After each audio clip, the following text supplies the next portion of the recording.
Welcome to Simple Conversation with ASG.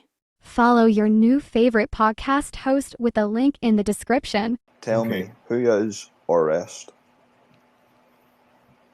Who is Orest? Orest is a 71-year-old man who has been up and down multiple times in his life. Formerly a periodontal regenerative surgeon. I did dental implants and gum surgery, and gave that after 33 years of that. Stopped that and proceeded to do a few other things. And now I am basically working on helping men create the lives that they want. Your kind of pitch on the website that I discovered you on was it revolved around making being old fun again, kind of like that kind of vibe. And so I love seeing it because I've had kind of a few people that I wouldn't say I've rejected from coming on the podcast, but they didn't really have anything that stuck out. They were older people, but they kind of seemed like they were going into a philosopher type role in their life, and I didn't really want that yet. And that was the thing that stuck out right away. I was like, I see someone who wants to make being old fun, and I had to see how this could happen. Yeah,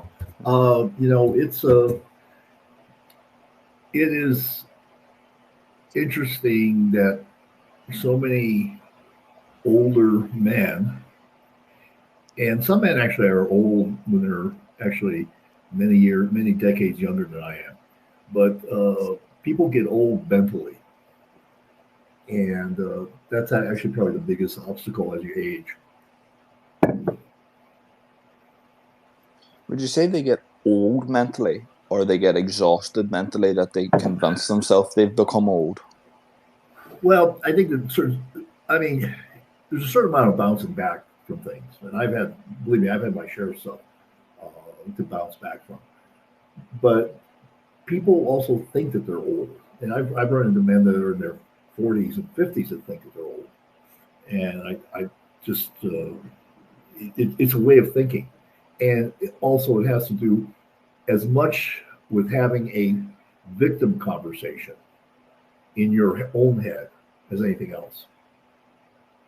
I don't allow a victim conversation in my head, and and sometimes it creeps in, and I have to basically say okay, stop this shit. But a lot of times being old is having a victim. Oh, I can't do that because I'm too old, or I can't do that anymore. Or, this is not, no, it's not, I can't. People use the word I can't quite often. And that's a word that I choose not to use because it gives away your power. And it says that I'm no longer in control of my life. So you are originally a doctor that kind of switched careers. Am I correct in saying that?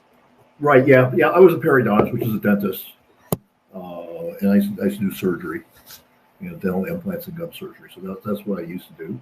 I did that for 30 years, gave that up in 2018, and moved on to a whole another career.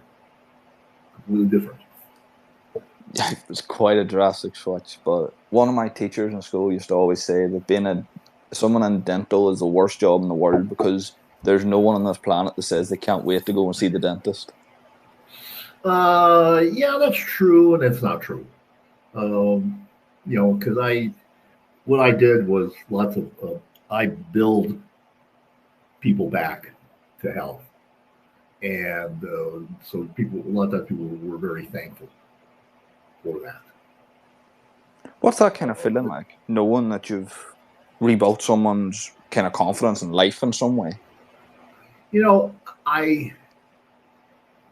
While I was doing it, it was fun initially. Then it got to the point where I really wasn't enjoying the work, and that was also another reason for me to leave my career, because I really did not enjoy going into the office anymore. That statement, I think, is what's really going to show the difference in old generation and new generation, is that you were unhappy with your career, so you decided to change it. I think now that's the big problem, is too many people are unhappy in their career and they kind of dissolve into it. Well, I'm not sure. It's kind of interesting. How old are you? I'm 25. You're 25. Oh, I see some of these things, some of these videos on social media because of what I do. I spend a lot of time on social media. Um, it's to me, it's a job. It's not a distraction, or it's part of the things that I need to do. Um, and I wonder sometimes whether there are false expectations. Um, like, well, okay, well, I can't, I'm not making enough money. I can't do this. I can't do that. I can't do that. And when I was in my 20s, uh, there's a shitload of things I couldn't do. And because of money. And I had to make compromises. And there's lots of people that make compromises. Lots of people are working two jobs in order to, make some money. And so I just wonder, like, are your expectations too high? Do you expect stuff to be given to you? And I see that fairly often. You see the person who is talking about how they have no money, but they got they got all this expensive shit around them that ain't cheap. And so where are you putting your money? Yeah, they're kind of looking for the extravagant things that they think is going to get them some form of popularity. Yeah. And the other thing is that don't expect to live like your parents do. They've been working for 25, 30 years. Huh? Really? Do you think that? I just kind of like, yeah, life. There are times that life is tough. Yeah, and the whole point is to figure it out. To figure it out and to have the stamina and wherewithal to do it. So, it's not things, results. If you're looking for results in your life, things generally tend to be difficult and hard to do. And that's why most people don't get results, because they don't have the stamina to withstand the grind and the lack of immediate gratification. It's absolutely, people. I think a lot of times people don't have the stamina to withstand the grind, and the more you want, the more you want to achieve, the greater you have to, the greater obstacles you have to overcome. And that takes stamina, and that takes determination, and that takes a lot of times working when there are no rewards for a while.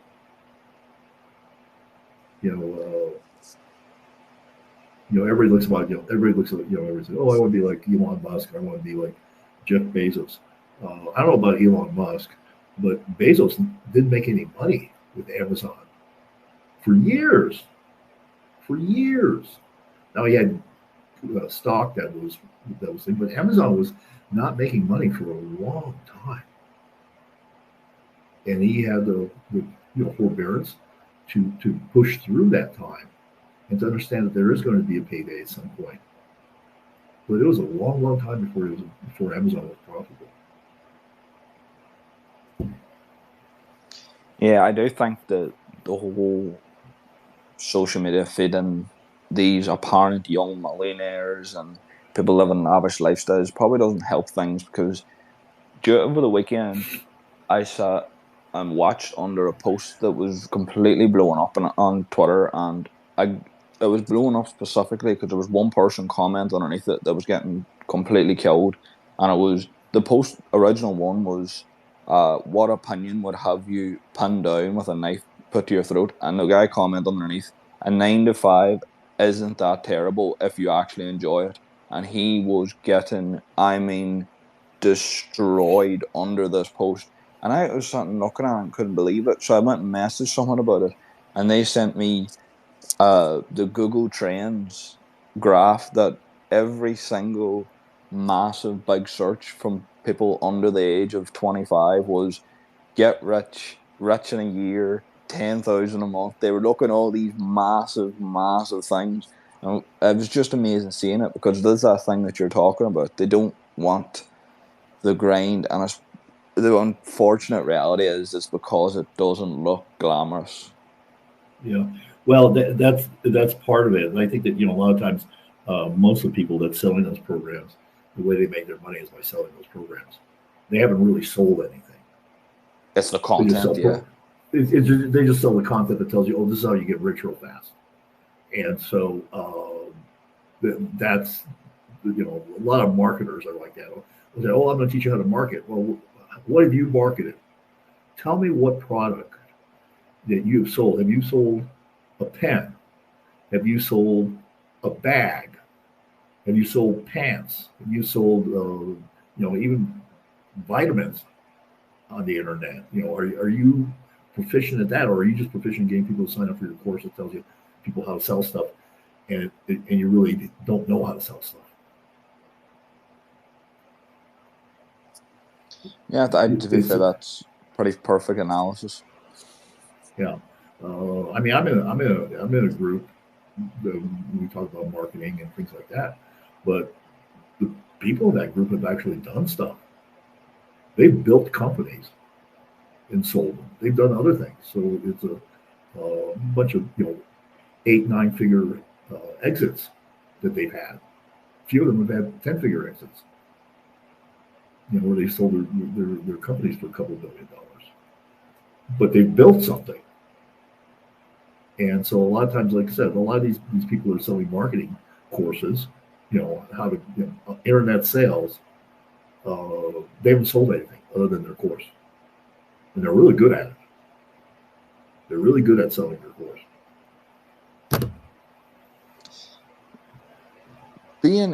Having the confidence to make a career change 30 years into a career, it's something that I think people would lack a lot now.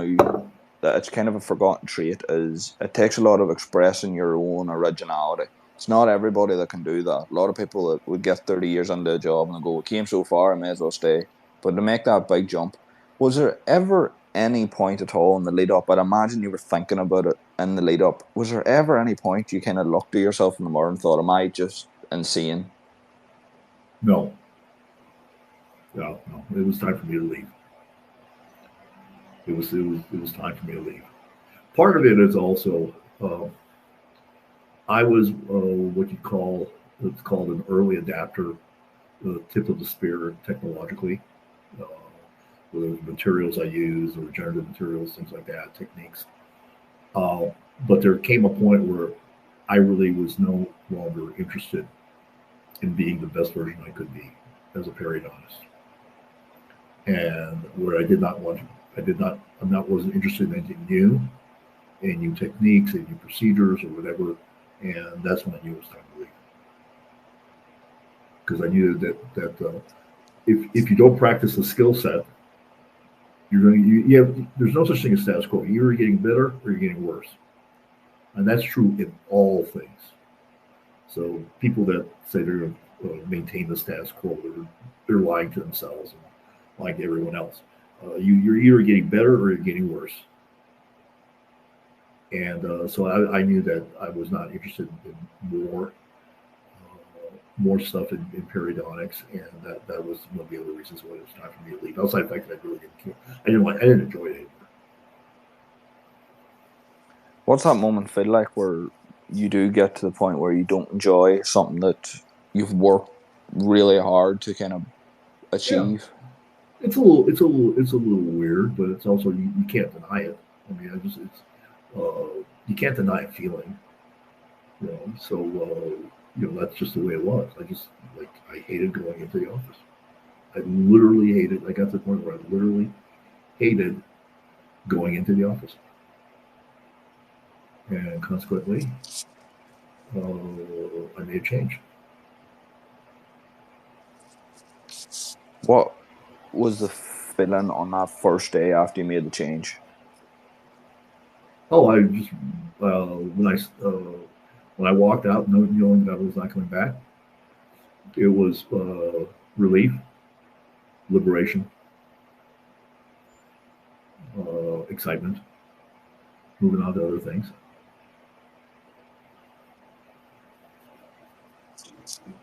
How have you found living in Las Vegas? I have to ask someone this because I genuinely was under the assumption Las Vegas didn't have residents.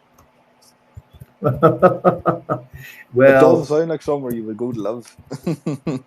yeah. You know what? When you are when you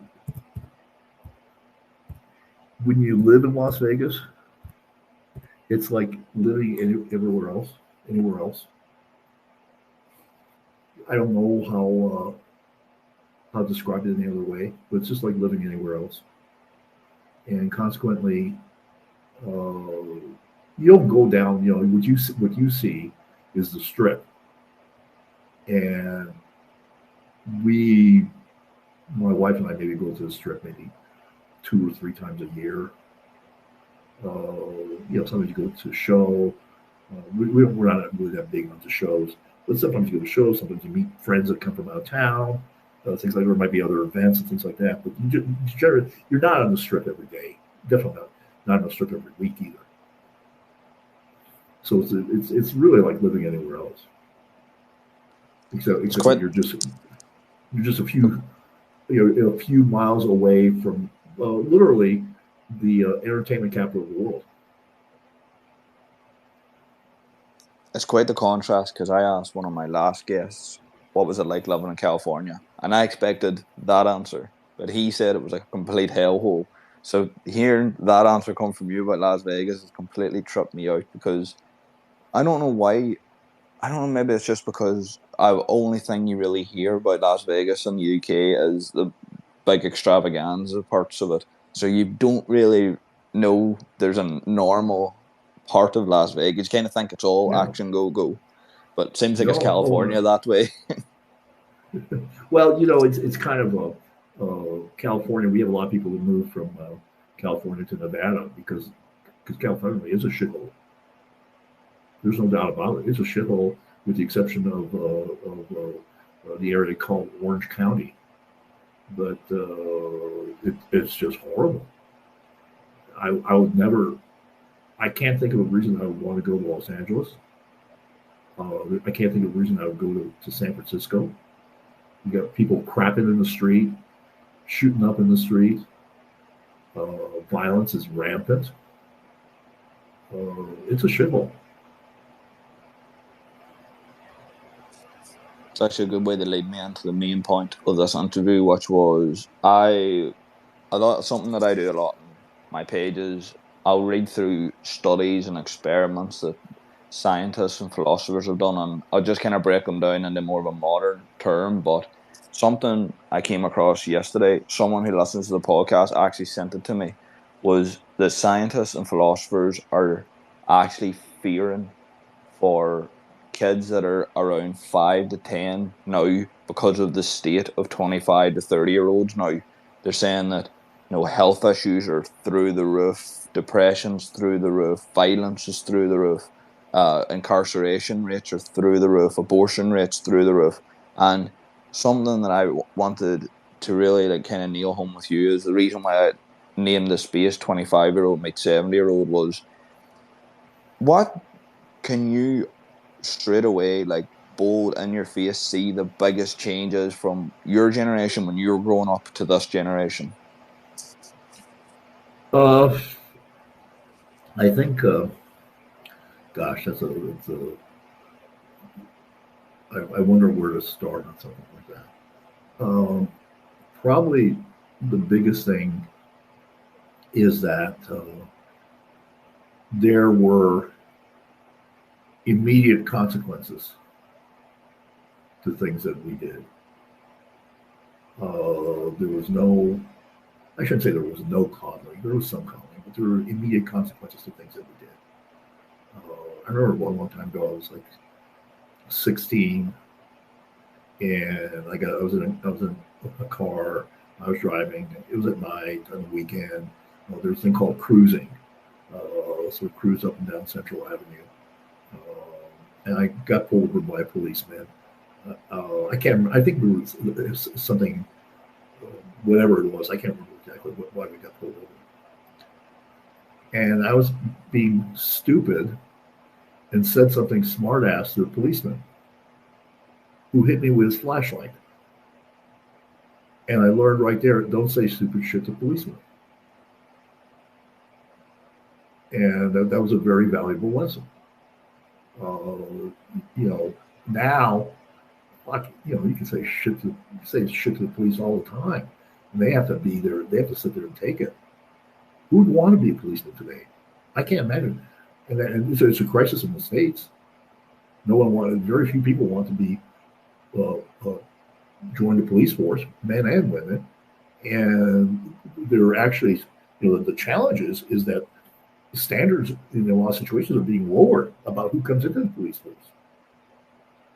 And so you don't really necessarily have really great people, but who would want to? Next thing your life could be turned upside down in just a heartbeat, or you could be killed. And I don't know, like I said, I don't know what it's like in Ireland, but the killing of policemen is up dramatically here in the United States. It is up dramatically. So I think one is consequences. I think that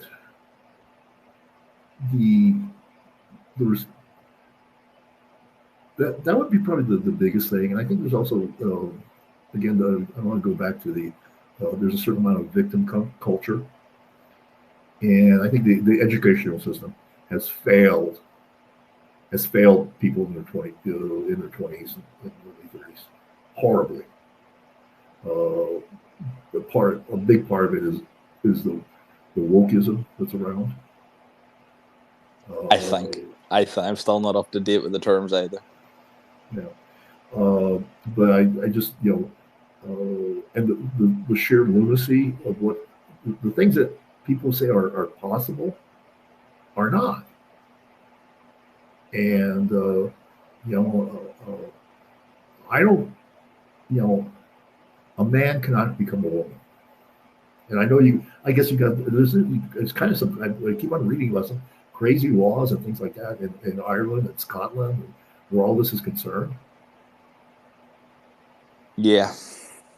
And the reality of it is that, why are we pretending that actually can happen?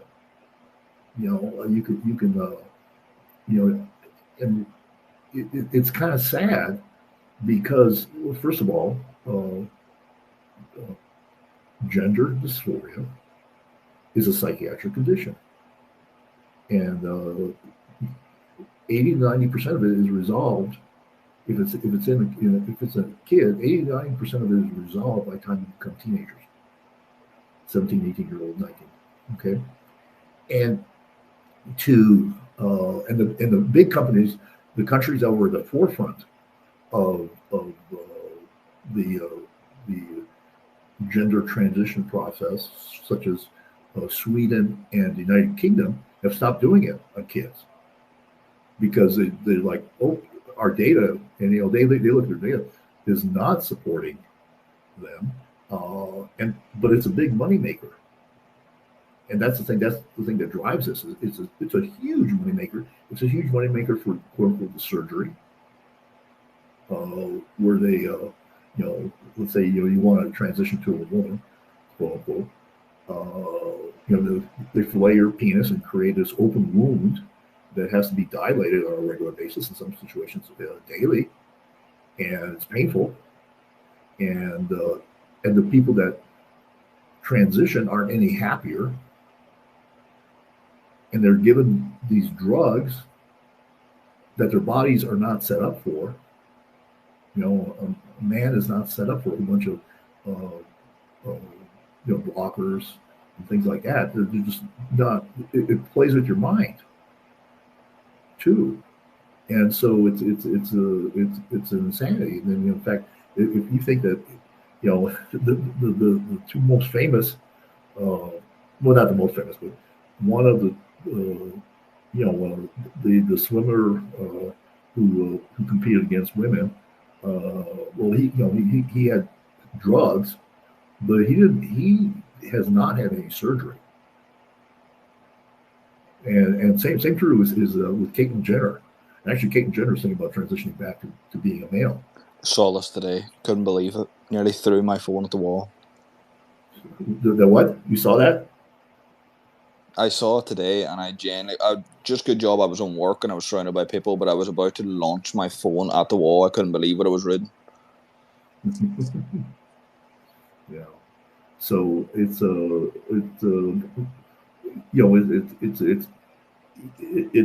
there's a certain amount of insanity, and also we've entered a world of Orwellian language, like oh you can't say pregnant woman, you have to say birthing person. What? Are you kidding me?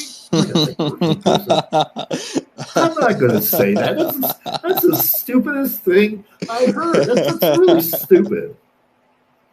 That is really stupid. That's crazy. Some of the stories are fantastic. Like, it's starting to kind of creep over into like the areas where I grew up in, like over in the UK as well. And it's so funny hearing it because there's always been this kind of stigma in the UK that those like kind of cringy, like thirst trapping American people that are like making thirst trap videos on Facebook at like 12 years old, that if they were ever in the United Kingdom, I'd be bullied out of them, the cringiness would be bullied out of them. And seeing it now is incredible because there was a story close to where I grew up that a school got sued by a group of parents because their kids identified as furries and they requested litter trays in the bathrooms. They wanted to be cats. I seen it and I was just sitting reading it like, I would love to be in the room with one of those old English or Irishmen that are just basically living like this wee rustic pub. I want to just see their reaction to it. Yeah.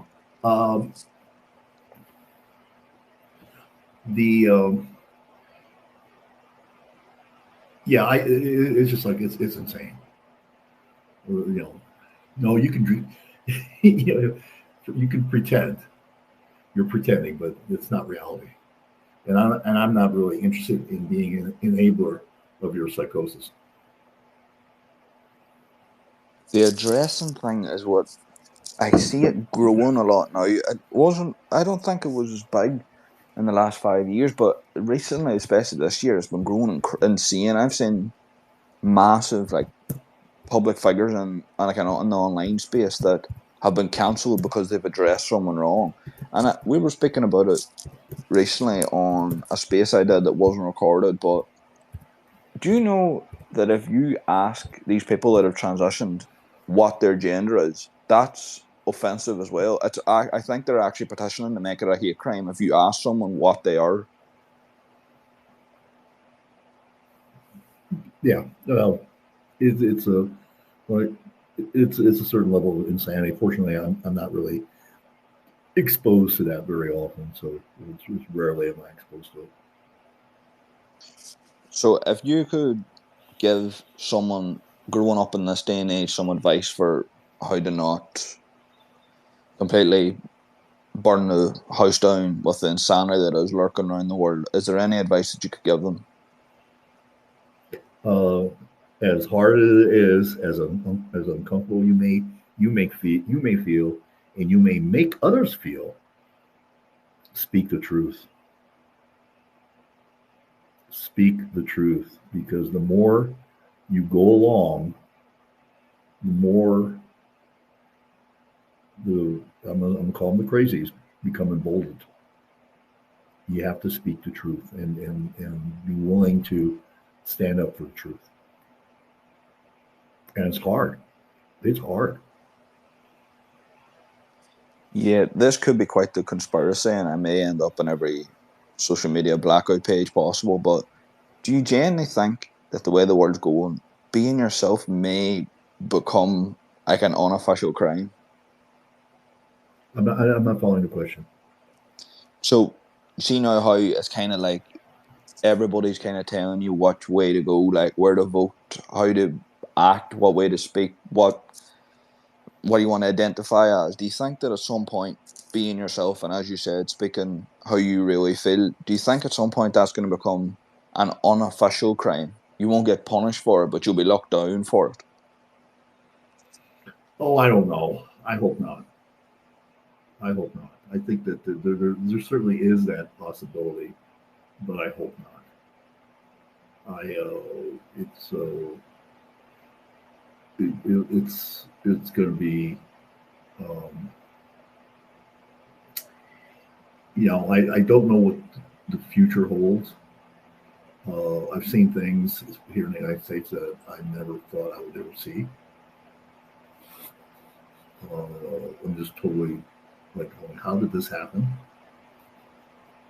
Why is everything so crazy? But yeah, I mean, it's insane, and there's a certain amount of insanity going around with a lot of government officials. I think the tide is turning, especially surprisingly, in Europe. I think that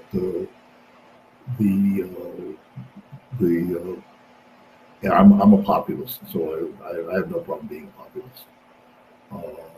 I think that the populists have had enough. I think the farmers in Europe have had enough, and they've had enough for all this nonsense. And the types of protests that they're capable of, pretty damn amazing. They start bringing in their tractors into the capitals of these countries. They get noticed because there's a shitload of them. It's hard not to.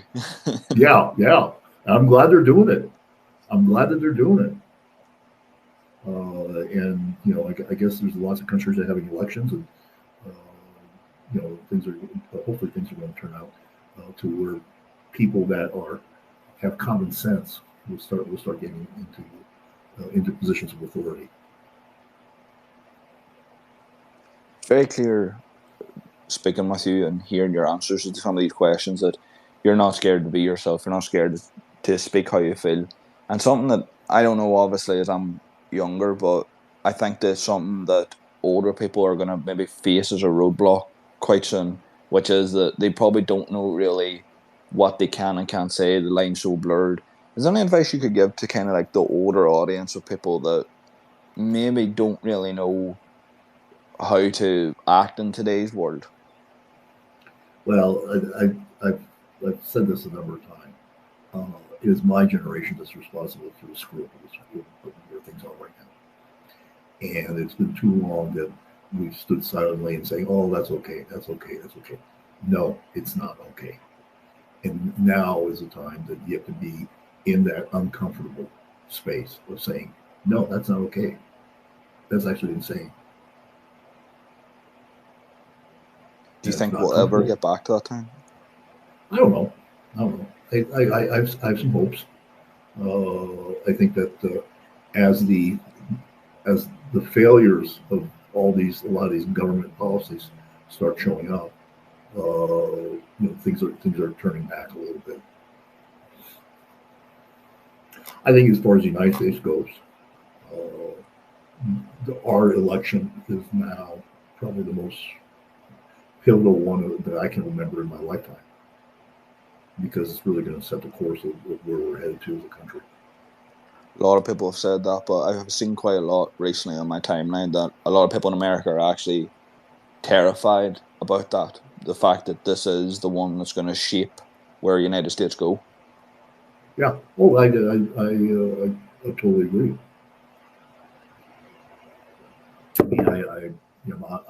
I mean, it probably won't come anybody's surprise that I'm a Trump supporter. There's some things that I wish he wouldn't do, but at the end of the day, his policies are right on. I think the majority of his policies are right on in terms of getting results and making everyone's life better. It's an interesting statistic, because interest rates are so high. And today, the average mortgage payment for a home, if you're planning on buying one, is $3,300. And I'm not sure what that turns into, what kind of that number is in your currency. But when in 2020, it was $1,600. It's twice as expensive to buy a house now than it was 4 years ago. There's a worse stat than that I saw recently, that they think that in the next 5 years, only 1 out of 5 people will actually be able to own a home in their lifetime. I don't know if I believe that. I don't know if I believe that. I think one is that at some point inflation will come down and make housing more affordable. But it's a big cost. I mean, if you were used to paying 3% or maybe a little bit less as a mortgage, and now it's 7 or 8 or 9, that just makes the house most people can't afford that. But I don't think so. But you know what? And I think there's different countries where that's true. The home ownership is not really high in a lot of places. In the United States, it is. It's a big part of the economy. But I'm not that familiar with a lot of countries in Europe where it seems like I don't think that there's a lot of home ownership in some of the countries. It just was never a big thing. And people lived with their parents. Apparently, that's a bad thing. Well, I in some cultures that's kind of has always been the case. But I mean, wow! I moved out when I graduated from high school. I was 17, soon to be 18. I never came back. I mean, I did every once in a while for maybe a few weeks or maybe a few months, but I never had any intention of moving back in with my parents. Oh, heaven forbid. I don't think you could actually do that now. I'm just thinking, could a 17-year-old afford to move out, especially with the price of everything included? Well, at that point, I moved out to go to school. Yeah. But even then, those dorms and things like that, but it wasn't extravagant. At 17, I wasn't living the high life. Actually, school's pretty good. School is, as I say, college is the best and longest party or vacation your parents will ever send you on. Have you got any interest in this whole anti-aging culture that seems to be rising recently? Oh yeah. If you look at my podcast, because I have a lot of podcast episodes. 180. I spend a lot of time. Quite the achievement. Quite the achievement. Thank you. I've done many interviews with what I call tip of the spear doctors and experts in the anti-aging space, and so that is something that I've been very much interested in, and it's something important as you age to make use of regenerative therapy. So I've been a big proponent. I've been personally the number one thing that I've been using for almost 30 years or over 30 years is testosterone, and I just can't imagine my life without it. Yeah, testosterone, the replacement therapy, STRT, is it right? Yes. Yeah. Right. Yeah. It's quite looked down on, isn't it? Though, as something to use to aid your health. It's interesting. There's just a new study came out, and when I went out, my doctor told me, all these bad things are going to happen to me. And I said, this doesn't sound right. And so they didn't. And there was a new study just came out a few months ago that it was 5,000 men, double blind, randomized, just the way a study should be done. And it basically said that all the myths of prostate cancer, heart disease, high blood pressure, whatever, everything else, all that was false. That's not what happens. And they looked at it, and then they said the only thing that happens, and I need to disclaimer, I'm not a physician, but I've interviewed like about 5 or 6 physicians and also androgen experts on this topic.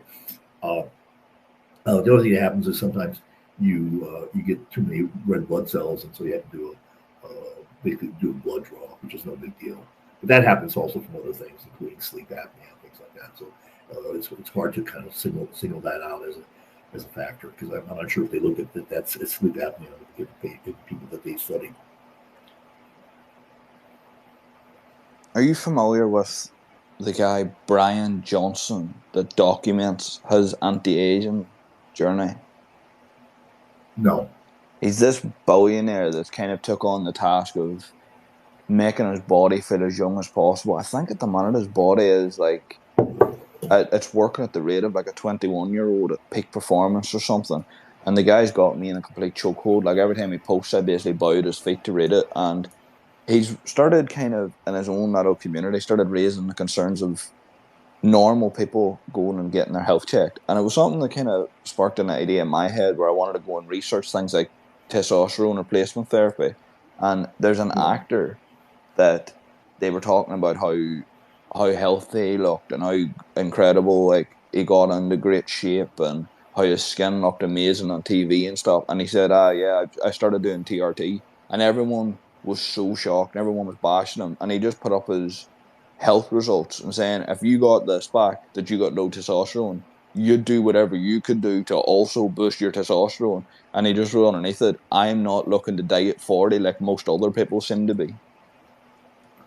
Oh yeah. I mean, when people are when they meet me at 71, they're stunned at what my age is. It's an interesting thing, especially for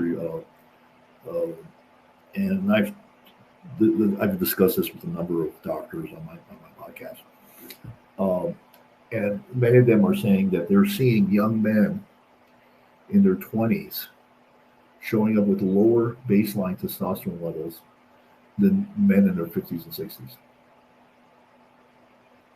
And it's a big problem that very few people are talking about.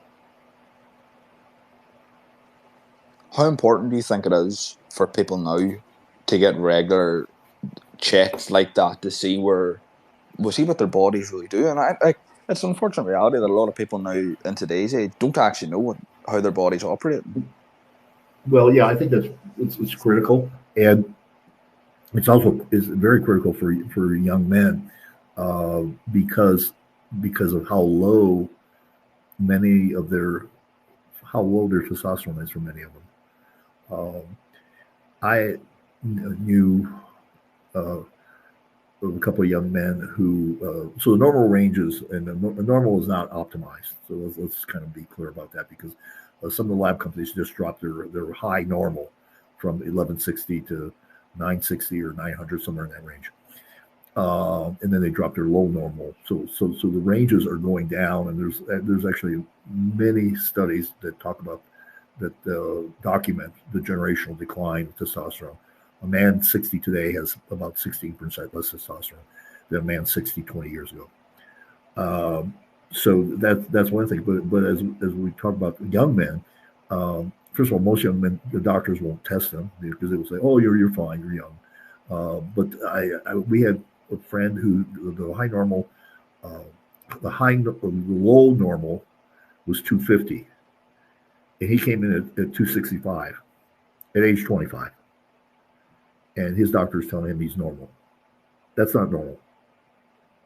His brother came in at 125. At your age, you should be, basically, in my opinion, off the charts. Yeah. But that's not the case. And there's lots of reasons why that is. Mostly has to do with toxins, endocrine disrupting compounds, and so there's lots of documentation of what that's going on, and it's not in conspiracy theorist camps. there's a long article published in the Physiological Annals that talks about what's going on endocrinologically in young men. How important do you think exercise is in those kind of areas we're talking about health-wise? Oh, exercise is crucial. I mean, I work out 6 days a week. I should do 7, but on Sunday I just don't want to do anything. I try not to. I try to do very little on Sundays, but I lift. I lift heavy. So I enjoy that. I lift heavy 3 days a week, and I try to do some aerobics. I've had some pulmonary issues, which I attribute to the again conspiracy theorist that I am, to the COVID vaccine that started immediately after I had my second booster. Coming in the uncharted territory now. No, it's not uncharted. I mean, you look at I'm sure you've run across, maybe you have, the death rates, unexplained deaths of males between 20 and 40. It's insane. These people should not be dying. No. And nobody wants to say it, but these people should not be dying. And myocarditis is a well-known side effect of the vaccine. And when LeBron James' son gets a heart attack on the basketball court, things are bad. I had that actually wrote down to talk about because I've read your information and you're a big sports fan, and that was something that I had wrote down for someone who was a little bit older and a little bit more knowledgeable, because it's such a coincidence that he was fully vaccinated, and like there's no reason for his body to almost shut down. Yeah, and this is, no one's putting the dots, no one's connecting the dots, but it's you read about this celebrity died. Well, what did he die? Well, heart failure or whatever. Blah blah blah. This person died. This person blah blah blah. These people are falling down. So it's people are not, but it's actually statistically. I saw it. I can't remember where because I'd like to find it again. But saying that this is not. This is happening in the United States. It's happening in Australia. It's happening in New Zealand. It's happening in lots of different countries. So that's the whole other thing. The other thing is that most countries are not replacing their population that's dying. Oh no! Here we go. I mean, that's a fact.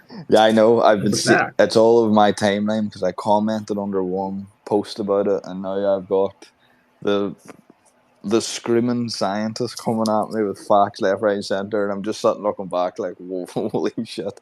I don't really know how to think about this. Well, I mean, one of the worst countries for that is Japan. Yeah, that was actually the big one that was in near enough every quite big post that I saw was Japan was named a lot. There was another country named quite a lot too. I can't remember what it was now off the top of my head.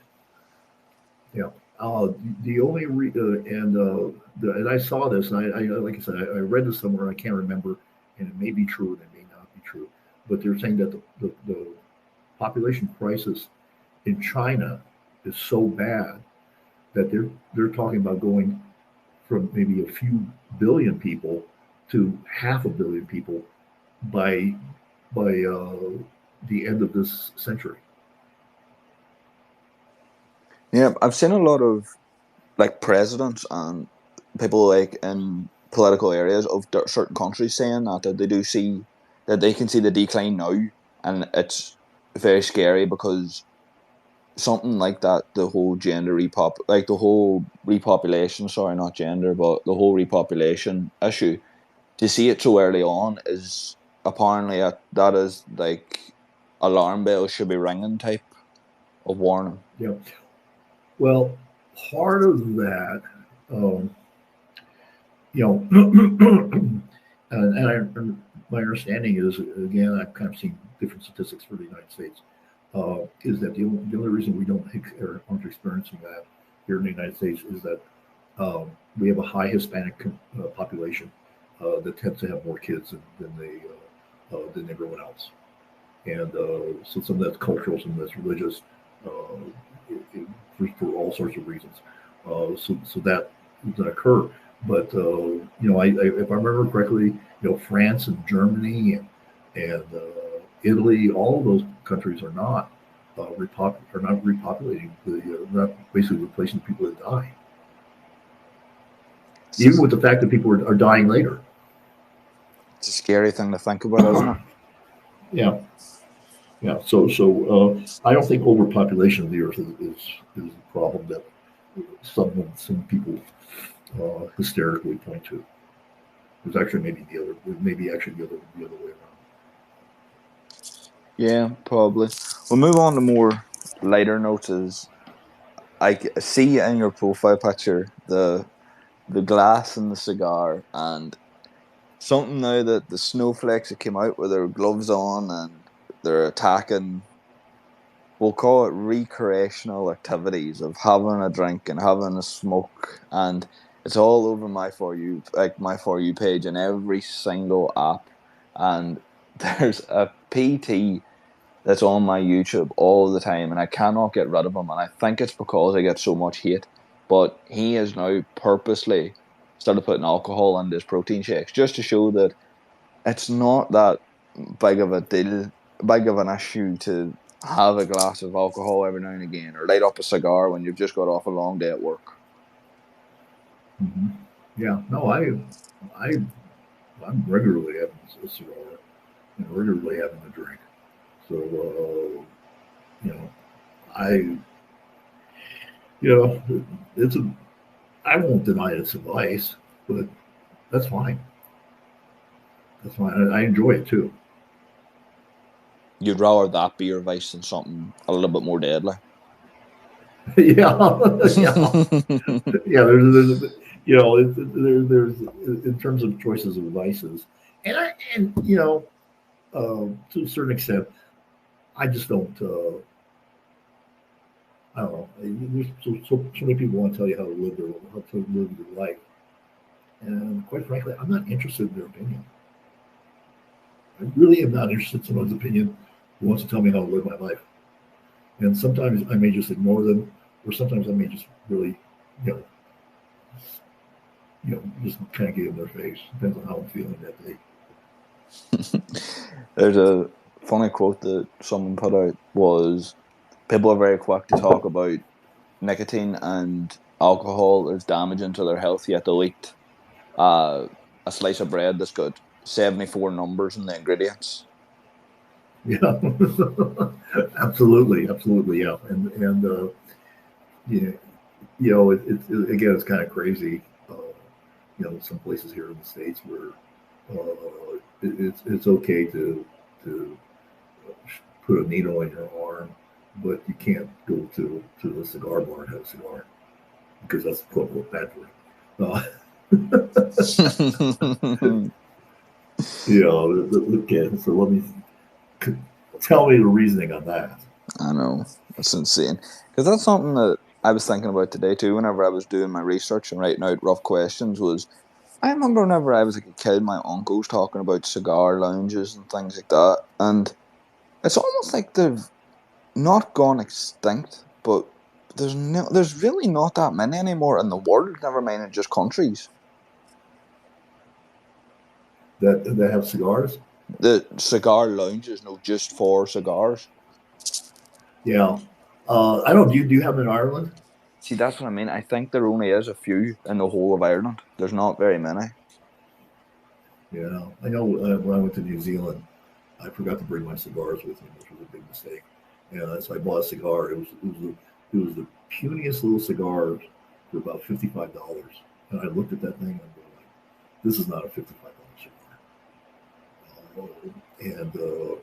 Yeah. So no, I'm famous in Iceland. I was there about 7, 8 years ago, and with my daughter, we were hiking. I spent 7 days hiking in what should have been. They had a really bad winters, so it should have been like fields of flowers, but it was actually snow. But I brought with me cigars, and they call them wardens, the people that take care of the campgrounds. And so I had plenty of cigars for everyone, and the wardens, and I had a pouch of scotch, and so I was famous, the first one to ever bring cigars to these campgrounds. My God, the tradition is dead. Yeah, I failed to do that in New Zealand, but I did that in Iceland, and so it was pretty funny.